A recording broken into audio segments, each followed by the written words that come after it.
Hello दोस्तों।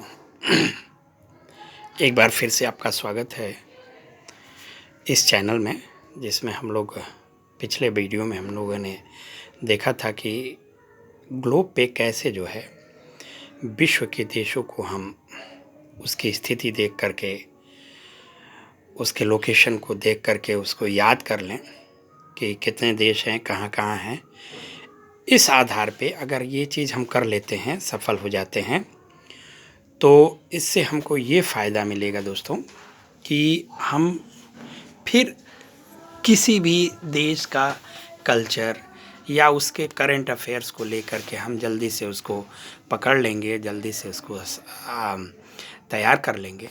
तो मेरे ख्याल से ज्योग्राफी और हिस्ट्री आर्ट्स वाले सब्जेक्ट में काफ़ी मायने रखते हैं पूरे जीएस में। तो ज्योग्राफी का हम लोग बेस जो है हम लोगों ने शुरू कर दिया है। हमारे जो पीछे के वीडियोज़ हैं उसको आप ज़रूर देखिएगा। तो थोड़ा टाइम लगेगा, लेकिन हम लोग धीरे धीरे जो है इस पर पूरे देखेंगे कि हम लोग उन्हें काफ़ी अच्छा इस पर कमांड कर लेंगे। तो पिछले चैनल में हम लोगों ने देखा था कि भूमध्य रेखा पर कितने देश हैं, कौन कौन से देश हैं, कर्क रेखा पे कौन कौन से देश हैं, वो हम लोगों ने पिछले वीडियो में देख लिया था। तो इसके आगे जो है दोस्तों हम लोग यहाँ चलेंगे और देखेंगे कि मकर रेखा पर जो है वो दोस्तों, मकर रेखा पर ये हमारा मकर रेखा है दोस्तों, जो दक्षिणी गोलार्ध में है। और इसमें हम देखेंगे कि देशों की संख्या कितनी है। तो लगभग 10 देशों की संख्या इस पे, 10 देश इस पे स्थित है दोस्तों। वो हैं, पहला अगर हम देखें अफ्रीका के कंट्रीज से शुरू करें तो पहला है नामीबिया, दूसरा है बोत्सवाना। ये बोत्सवाना में याद रखिएगा कालाहारी डेजर्ट का सबसे ज़्यादा विस्तार बोत्सवाना कंट्री में ही मिलता है। उसके बाद साउथ अफ्रीका, फिर मोजाम्बिक, फिर मडागास्कर जो द्वीप है, याद रखिएगा ये दुनिया का चौथा सबसे बड़ा द्वीप है दोस्तों।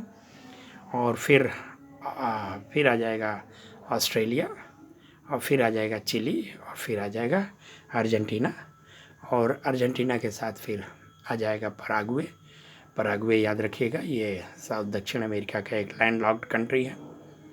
और 10वें नंबर पे ब्राज़ील आ जाएगा। इस तरह से कैप्रिकॉर्न मकर रेखा पर जो है दोस्तों, ट्रॉपिक ऑफ कैप्रिकॉर्न पे ये 10 देश हैं। इसको आप कंठस्थ कर लीजिएगा। ये 10 देश हो गए। और पीछे के जो वीडियो में आप देख लीजिएगा सारे कंट्रीज़ का नाम याद करके, किस तरह से हम लोग कंट्रीज़ का नाम याद करके उसके लोकेशन को देखेंगे।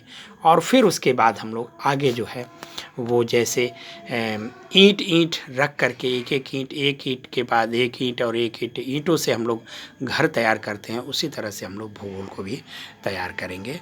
और उसी के आधार पे आर्थिक चीज़ों को, इकोनॉमिक्स भी देखेंगे, हिस्ट्री भी देखेंगे। इसको एक बेस मान करके हम चलेंगे। आप ऐसे करिए, देखिए चीज़ें आसान हो जाएंगी। अगर हम आर्कटिक सर्कल को देखें दोस्तों, तो आर्कटिक सर्कल आप जानते ही हैं कि ये उत्तरी गोलार्ध में है दोस्तों। ये 66.5 के आसपास इसका जो है वो अक्षांश है। 66.5 याद रखिएगा, उसी के आसपास है। एग्जैक्ट तो पूछता नहीं है, अब कभी पूछा नहीं है। एग्जैक्ट पूछने के लिए आपको जो है थोड़ा सा उस पर देखना पड़ेगा कि कितना है उसका। तो चलिए हम लोग 66.5 ही याद रखेंगे। तो इसमें कंट्रीज़ है, स्कैंडिनेवियन कंट्रीज़ जो हैं, सो स्कैंडिनेविया जो यहाँ पे जो है स्कैंडिनेवियन एरिया है दोस्तों। ये स्कैंडिनेवियन का पेनिनसुला है।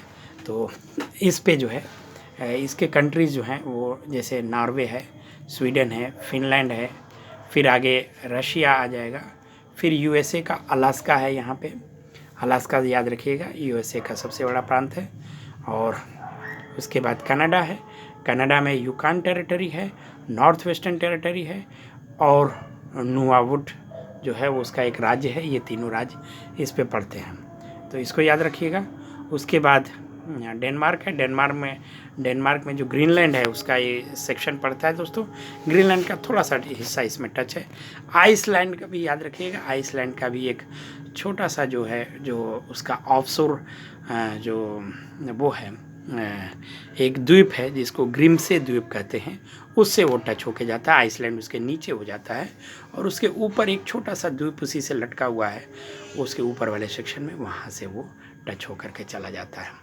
तो ये कुछ कंट्रीज़ हमको याद हो जाएंगे दोस्तों। अब हम देखेंगे कि जो हमारा IST है, इंडियन स्टैंडर्ड टाइम, जिस पे हमारा जो है वो 82.5 डिग्री ईस्ट का है, यानी ये देशांतर जो है वो 82.5 डिग्री है। वो किस किस देश से होकर के जाता है इसको देख लेना है दोस्तों। तो इंडिया से तो वो होके जाता ही है, फिर वो आगे बढ़ता है, ऊपर चढ़ता है तो नेपाल चला जाता है, फिर चीन में चला जाता है, और उसके बाद कजाकिस्तान में चला जाता है। याद रखिएगा दोस्तों, कजाकिस्तान और मंगोलिया। तो इसमें कन्फ्यूजन होता है, मंगोलिया उस रेखा के थोड़ा सा पूरब में है, यानी उसके पश्चिम से उसके मंगोलिया और कजाकिस्तान का सीमा जो है लगभग टच है दोस्तों। दोनों का जो है वो टचिंग पॉइंट है, वहाँ पे पतली सी एक छोटी सी पॉइंट के रूप में वो टच है। तो वहीं कजाकिस्तान के अंदर से वो जाता है दोस्तों, मंगोलिया के पश्चिम से जाता है, और उसके बाद रशिया चला जाता है। और इधर भारत के नीचे जब जाएगा वो, तो इंडियन ओशन होते हुए याद रखिएगा वो चला जाता है अंटार्कटिका जो द्वीप है, महाद्वीप है, उस पे चला जाता है, उससे वो निकल जाता है। तो ये याद रखिएगा। अब कौन कौन से किस किस राज्यों में होकर के गुजरता है दोस्तों, ये देख लीजिए। तो जो 82.5 डिग्री है वो राज्यों का नाम याद रखिएगा, ये बहुत इंपॉर्टेंट है, बहुत कन्फ्यूजन होता है। तो इसमें जो राज्य हैं वो है दोस्तों UP, that is Uttar Pradesh, फिर मध्य प्रदेश, फिर छत्तीसगढ़, फिर नीचे आएंगे हम तो उड़ीसा में चला जाता है, और उड़ीसा के बाद आंध्र प्रदेश। तेलंगाना याद रखिएगा उसके पश्चिम हो जाता है, उस रेखा के पश्चिम तेलंगाना है। तो आंध्र प्रदेश होते हुए वो नीचे समुद्र में चला जाता है, और फिर इंडियन ओशन में हिंद महासागर होते हुए वो अंटार्कटिका से निकल जाता है। तो इस तरह से दोस्तों ये हमारे कुछ कंट्रीज़ हैं जो इस वीडियो में हम लोगों ने इसको देखा, इन कंट्रीज़ को। अब जितने कंट्रीज़ हैं दोस्तों उसको आप याद कर लीजिए, कंठस्थ कर लीजिए, ताकि उसमें से कुछ ना भूलें आप। तो अब हम लोग अगले वीडियो में देखेंगे कि कुछ देशों को, जैसे कि 66.5 और 23.5 के बीच में कौन कौन से देश हैं, 66.5 से 90 के बीच में कौन कौन से देश हैं, और 23.5 से 0 के बीच में कौन कौन से देश हैं, और 23.5 उत्तरी अक्षांश को ले लेंगे और दक्षिणी अक्षांश दोनों के बीच में देखेंगे। भूमध्य रेखा हम लोग देख ही लिए, कर्क रेखा पे और मकर रेखा पे देख ही लिए, इनके बीच में कौन कौन से देश पड़ रहे हैं उसको भी हम लोग थोड़ा सा देख लेंगे। तो इस तरह से हम लोग का सारा देश जो है अगले वीडियो में हम लोग कंप्लीट कर लेंगे दोस्तों। तो इस वीडियो में आज बस इतना ही। आप लोग जो है इसको बस याद रखिए, थोड़ा मनन करिए, देखते रहिएगा, और चैनल को अच्छा लगे, इसको ये प्रोग्राम अच्छा लगे दोस्तों, तो जितनी इसमें जानकारी हमने दिया है छोटे से थोड़े से मिनटों में, तो उसको अगर अच्छा लगे तो आप लाइक करिए, ताकि हम को उससे प्रोत्साहन मिलती है, और फिर नए वीडियो हम बनाएंगे। अगर नहीं आप लाइक करेंगे या उसको सब्सक्राइब नहीं करेंगे तो फिर उस पर हमको लगेगा कि मेहनत करना बेकार है, आपको सब कुछ आता है। तो इस तरह से हम, लेकिन मेरी बात मानिए, इसको हल्के में न लीजिए, ये मत समझिए कि ये मेंस का टॉपिक नहीं है, ऐसा कुछ नहीं है। इसी पे हम लोग, ये बेस है दोस्तों, और इसको समझना बहुत ज़रूरी है। इसी आधार पे ही हम लोग मेंस का जो है वो टॉपिक समझ सकते हैं, रख सकते हैं, लिख सकते हैं। तो आज का बस इतना ही। धन्यवाद, नमस्कार।